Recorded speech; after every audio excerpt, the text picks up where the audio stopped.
Halo Ibu dan Bapak, apa kabar?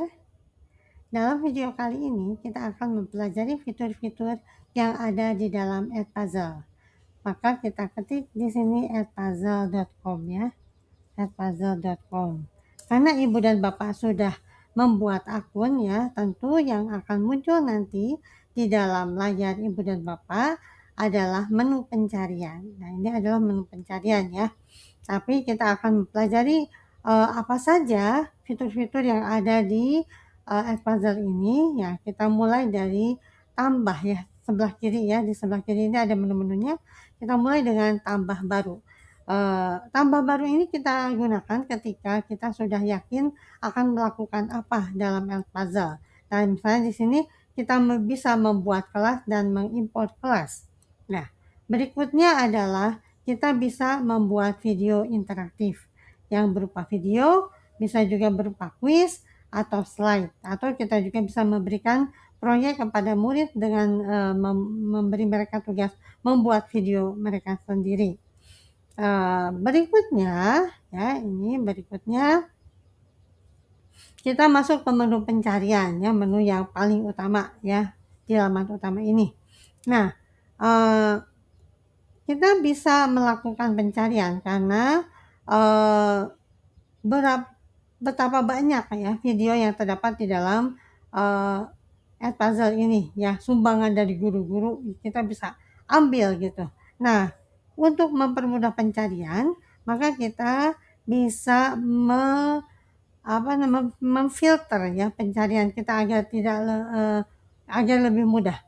Nah, itu bisa dari mata pelajarannya, bisa juga dari tingkat kelasnya, bisa juga kita ingin memilih video yang durasinya tidak lama ya, kurang dari 5 menit misalnya. Kemudian juga dari negara mana video itu berasal ya, untuk pelajaran sejarah atau bahasa ini mungkin penting ya. Kemudian juga sumber video itu bisa dari unggahan guru atau kita mencarinya dari YouTube. Nah, ini adalah di menu pencarian. Berikutnya adalah kuis ya. Ketika kita ingin melakukan memberikan tugas kuis kepada murid, maka kita bisa menggunakan quizzes ini ya. Edpuzzle juga memiliki quizzes di dalam aplikasinya.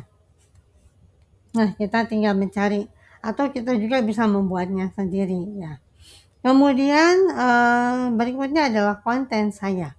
Nah, di konten saya ini adalah ya, atau berisi tentang semua video-video yang sudah pernah kita edit atau juga video yang pernah kita copy ya. Tadi kan di dalam pencarian kita bisa mengcopy ya. Nah, itu video itu langsung masuk ke dalam konten saya. Nah, berikutnya adalah sekolah saya. Di sekolah saya ini kita dapat melihat nama-nama guru yang berasal dari sekolah yang sama dengan sekolah kita. Nah, kita dapat melihat hasil karya guru tersebut ya. Kalau kita ingin menggunakannya juga kita bisa memilihnya gitu. Nah, berikutnya adalah kelas saya. Nah, ini adalah kelas saya. Dengan kelas saya ini kita bisa membuat kelas ya. Nah, kita coba kita membuat kelas. Caranya adalah, nah ini buat kelas ya. Jika kita ingin membuat kelas, kita beri nama kelas, lalu kita beri keterangan ya, deskripsi tentang kelas tersebut. Kemudian juga adalah tingkatan kelasnya. Berikutnya adalah mata pelajarannya ya. Tidak lupa kita harus mencentang mana nih, apakah ini adalah jenis kelas klasik ataukah kelas terbuka. Jika sudah diisi semua, kita bisa buat kelas ya. Berikutnya adalah sebelum kita masuk ke dalam pengeditan, kita masuk ke dalam diarsipkan ya. Diarsipkan. Nah, diarsipkan ini maksudnya adalah kelas yang pernah kita ajar ya, sekarang sudah naik misalnya ya. Nah, maka kita sudah tidak memerlukan lagi kelas tersebut. karena sudah berlalu, maka kita arsipkan kelasnya di sini. Kebetulan di sini saya belum memiliki kelas yang diarsipkan ya. Nah, sekarang saatnya kita akan memilih video ya yang sudah video yang akan kita buat gitu. Nah, kita lihat di menu pencarian. Nah, jika kita sudah menemukannya, misalnya videonya mengenai apa ya di sini. Nah, ini aja nih, mengenai magnet misalnya ya.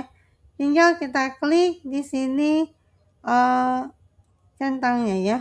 Maka akan muncul salin. Nanti kalau kita salin, video ini akan masuk ke dalam konten saya. Kemudian yang kedua, kalau kita ingin mengedit, kita bisa mengubah pertanyaan di dalam video ini ya, atau kita akan menambahkan video ini ke dalam playlist ya. Kita punya beberapa video yang berkaitan ya, dan menugaskannya sekaligus ya. Beberapa video yang berbeda kita tugaskan sekaligus. Nah, selain itu kita dapat pula ya, kalau kita sudah memilih, lalu kita mengeditnya ya, kita dapat mengedit video yang kita centang ini. Nah, di dalam video ini kita bisa memotong kalau misalnya videonya terlalu lama. Kemudian untuk video yang kita unggah sendiri, kita dapat mengisi suara ya, kita bisa menambahkan suara. Lalu yang ketiga adalah pertanyaan. Jenis pertanyaan apa saja yang bisa kita buat dalam video Edpuzzle ini. Yang pertama adalah pilihan ganda, yang kedua adalah pertanyaan terbuka, berikutnya adalah catatan. Catatan ini bisa tertulis, bisa juga dalam bentuk audio ya. Berikutnya kita bisa memberi polling kepada murid ya. Macam-macam tujuannya, bisa untuk mengetahui minat murid ya dan sebagainya. Berikutnya adalah refleksi setelah meminta murid untuk menonton video ini, apa pembelajaran yang mereka dapatkan ya, bisa melalui refleksi. Nah, demikian fitur-fitur yang ada di dalam aplikasi Edpuzzle ini. Semoga ini dapat membantu pemahaman Ibu dan Bapak sehingga memudahkan nanti dalam pembuatan video interaktif. Demikian, terima kasih.